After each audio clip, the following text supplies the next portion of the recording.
Em entrevista aqui à CNN Brasil, o deputado federal Danilo Forte explicou que aquela proposta de limitar o ICMS para alguns setores que ele considera essenciais, baseada em uma decisão do Supremo Tribunal Federal, que definiu que as alíquotas do imposto sobre energia elétrica, telecomunicações, não devem ser maiores do que a média dos outros produtos. A gente separou um trechinho da entrevista dele e te exibe agora. O que a nosso projeto de lei propõe, o projeto de lei complementar, porque só uma lei complementar conserta outra lei complementar, e o Código Tributário Nacional é uma lei complementar, é um enquadramento de energia e de combustível como bem de primeira necessidade. Só isso. Eu não estou aqui criando alíquota nova, eu não estou criando imposto novo, eu, inclusive, estou usando a jurisprudência que foi dada pelo Supremo Tribunal Federal num recurso especial que foi julgado pelo ministro Marco Aurélio e que ele diz muito claro que energia e combustível são bem de primeira necessidade. E em sendo bem de primeira necessidade, o teto do ICMS é 17%, porque tem estado no Brasil que chega a cobrar 34%. Bom, vamos chamar de volta então a Basília e Uribe para a gente tratar um pouquinho desse assunto e a Paula Martini também chegando aqui para conversar com a gente. Basília, esse é um assunto politicamente, eu imagino, né, bastante complexo, porque é um ano eleitoral, é uma pauta extremamente popular, a intenção é reduzir conta de luz, custo do transporte, enfim, serviços que são de fato essenciais, energia elétrica, né? Mas aí a gente tem dois aspectos importantes. Um deles é a necessidade de tomar alguma decisão nesse sentido. Repito, a questão legal tem de ser analisada por quem é competente para isso, mas do ponto de vista político, sem dúvida alguma, é algo que teria um impacto positivo nesse momento para a parcela mais pobre da população.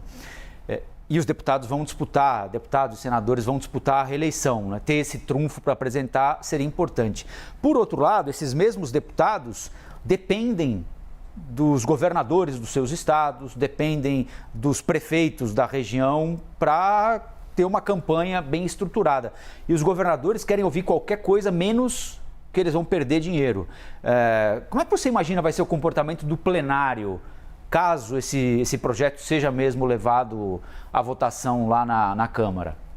Olha, Colombo, o projeto talvez não seja aprovado pelo Congresso Nacional, ou se for, ele vai ganhar uma outra versão remodelada em que haverá a previsão de alternativas, porque como você muito bem colocou, este é um texto altamente popular porque passa a ideia de desconto nas contas, né, que chegam aí mais ativamente na casa do brasileiro. Só que para não faltar dinheiro nos cofres públicos, esses recursos vão ter que sair de algum lugar e muito provavelmente todos os caminhos levam ao bolso do consumidor. Então, o que dizem os governadores? Que eles já estão pagando um preço alto por algumas desonerações, como a do IPI e também a redução na cobrança da tributação do e-commerce. Então, eles já estão calculando essas baixas, né, junto aos seus cofres públicos. Se tirar um naco de ICMS, e a gente trouxe em detalhe isso na programação na semana passada,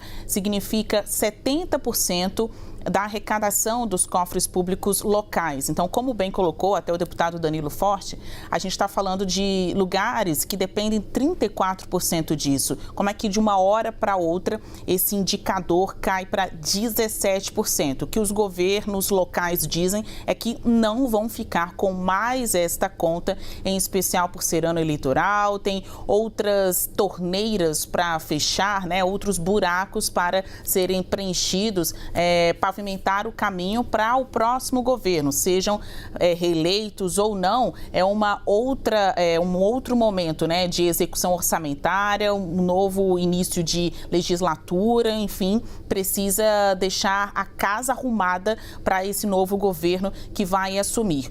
Os governadores também estão brigando aí no ponto de vista jurídico, né? Tem todo um impasse dentro do Congresso para que seja incluída alguma medida alternativa, ou seja, de compensação à redução desse ICMS e, ao mesmo tempo, eles estão brigando lá no Supremo Tribunal Federal para conseguir ter mais tempo e se manifestar naquela ação que está nas mãos do ministro André Mendonça, em que, logo de cara, ele suspendeu os efeitos da conta feita pelos governadores para a tributação do ICMS sobre o diesel, né? Bom, o que os governadores dizem? Já foram lá atrás do ministro da Economia, Paulo Guedes, pedindo um tipo de intervenção, petição junto ao Supremo Tribunal Federal. Até agora, isso não aconteceu. Os governos locais querem que, se não tiverem sucesso ali com o André Mendonça, que o estágio final desse caso vá logo para plenário. Eles acham que, na hora de brigar junto ao relator do caso no STF,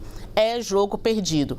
Mas se a questão for para o plenário do STF, ali os 11 ministros podem reverter a decisão. Ô, Uribe, mas em última instância eu acho que a discussão já se ganha, né? Pelo menos um pedaço disso já se abocanha, né? Quer dizer, tá caro, eu tentei ajudar, não consegui, porque há também o argumento de que não é essa limitação, esse ajuste, né, ao teto de 17% que vai fazer tanta diferença assim no bolso do consumidor. Então corre o risco da gente discutir, não chegar a lugar nenhum, mas já colou, né, esse discurso de eu tentei ajudar, a minha parte eu fiz. Soluções fáceis para problemas complexos, e o que a gente tem visto são várias soluções que não chegam a lugar nenhum. Essa é uma delas. Inclusive, os cálculos feitos por especialistas em combustíveis e na área de infraestrutura dizem que esse teto de 17% pode nem chegar direito ao consumidor ou pode reduzir centavos no preço do diesel. Há uma discussão, inclusive na Câmara dos Deputados, se realmente essa medida é considerada extrema, porque o impacto calculado pelo Concefaz, que é o Conselho dos Secretários da Fazenda Estaduais, pode chegar a 100 bilhões para os cofres públicos dos estados. Ou seja, para reduzir tão pouco do combustível, valeria a pena você tirar muitos recursos da área da saúde e da educação? É essa a grande questão que está sendo feita no Congresso Nacional. Na Câmara dos Deputados, conversando com as lideranças, eles apontam que há sim apoio para essa proposta, mais ou menos o que você disse, Stephanie, empurrar o problema para frente e fazer solidariedade com o chapéu alheio, ou seja, dos estados. Então é uma tentativa da Câmara dos Deputados apresentar uma resposta. O problema é o Senado Federal. Rodrigo Pacheco, presidente do Senado Federal, indicou nos bastidores que não é contra a proposta, mas com uma contrapartida, que a Câmara dos Deputados vote aquela proposta do Fundo de Estabilização, que foi aprovada já pelo Senado Federal. Arthur Lira, presidente da Câmara dos Deputados, já foi questionado sobre o assunto. Ele torceu o nariz, disse não, isso não é uma prioridade neste momento, porque ele está mais afinado com o Palácio do Planalto e com o ministro da Economia, Paulo Guedes, que não quer perder recursos dos dividendos da Petrobras que vão ao Tesouro Nacional para a criação do Fundo de Estabilização. Ontem, um contraponto, Hamilton Mourão, vice-presidente da República, foi questionado sobre esse assunto. E ele se posicionou a favor desse Fundo de Estabilização. Ele disse que esses dividendos da Petrobras devem ser utilizados para reduzir o preço do combustível na bomba. A gente lembra, essa alternativa também não diminui automaticamente os preços na bomba. É só se houver um novo aumento. Ela segura o repasse desse novo aumento e aí ele é diluído posteriormente para a bomba dos postos de combustível. E a gente lembra que a defasagem ainda é grande. Os cálculos feitos pelo Palácio Planalto é que o diesel ainda tem 5% de defasagem no preço e a gasolina 20%. Então, uma hora, essa conta vai chegar ao povo brasileiro. Resta saber quando. Quando José Coelho fez aquele repasse, o presidente Jair Bolsonaro ameaçou, disse que Adolfo Saxida, ministro de Minas e Energia, tem carta branca para demiti-lo. O assunto arrefeceu porque houve uma pressão de um grupo de empresários que fez chegar ao Palácio Planalto de que uma mudança do presidente da Petrobras só causará instabilidade econômica e também ameaça de interferência na Petrobras. Mas essa conta vai chegar e vai chegar no bolso do brasileiro. Agora, Paula, os estados estão muito preocupados com a quantidade de dinheiro que eles vão perder, embora estejam com um caixa bem recheado, né, pelo aumento de arrecadação com o ICMS, especialmente sobre combustíveis, sobre conta de energia elétrica também, mas estão preocupados, não é? Bom dia. Muito bom dia para você, Colombo, para a Stephanie, para todo mundo que está com a gente nessa segunda-feira. Os estados estão, sim, muito preocupados porque a arrecadação aí pode sofrer um baque de 70 a 100 bilhões, isso de acordo com cálculos de economistas e também cálculos do Conselho, que reúne os secretários de Fazenda de todo o país.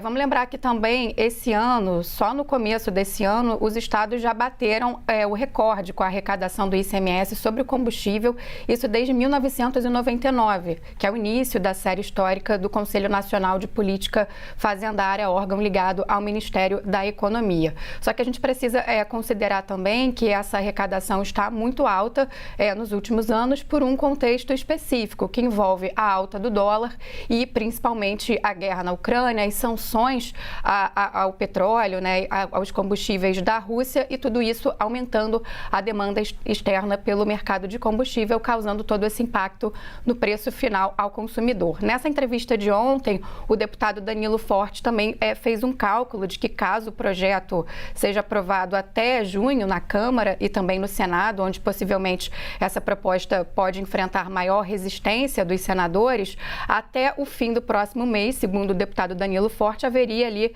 uma redução em torno de 9 a 12% para o consumidor final no preço dos combustíveis, o que é um cálculo que precisa, claro, ser checado por especialistas, por economistas que acompanham, mas que a princípio seria uma notícia boa, já que em alguns estados, aqui no Rio de Janeiro mesmo, o litro da gasolina está chegando a R$ 8,00. O problema é como que isso vai se desenhar no futuro, porque é um cenário específico de alta de arrecadação, de alta de combustíveis. Só que os estados e também os municípios dependem da verba do ICMS para alimentar a sua economia, os seus serviços básicos. Aqui no Rio de Janeiro, por exemplo, o ICMS da gasolina e da energia elétrica representa cerca de 30%, um terço de toda a arrecadação do estado. Hoje o estado do Rio vive uma situação mais confortável, mas vamos lembrar que essa não era a realidade há poucos anos atrás, quando a gente inclusive precisou entrar no regime de recuperação fiscal. Quando a gente compara aí a situação entre os estados, por exemplo, São Paulo tem uma arrecadação bilionária com o ICMS dos combustíveis, da energia elétrica, mas não é um estado tão dependente assim desse tributo, porque é o estado mais industrializado do país, tem toda uma série de arrecadação. Mas outros estados, e principalmente os municípios que recebem repasses dos estados com ICMS, aí sim podem sofrer mais para frente, podem ter esse até impacto positivo inicial com a redução do preço do combustível, mas podem sofrer mais para frente com o fornecimento de serviços básicos, principalmente a educação e a saúde. Então, esse projeto precisa ser analisado com cuidado, né? Vai se colocar esse teto por quanto tempo? Isso vai ser para sempre? E se houver uma queda no preço dos combustíveis e os estados permanecerem com um teto de 17% e começarem a ter problema com a arrecadação? Então, também não pode ser. Foi como o Uribe muito bem colocou, e eu e o Molica estávamos até conversando hoje de manhã. Não existe solução simples para um problema complexo e que envolve, né, a vida, no fim das contas, envolve a vida de tanta gente.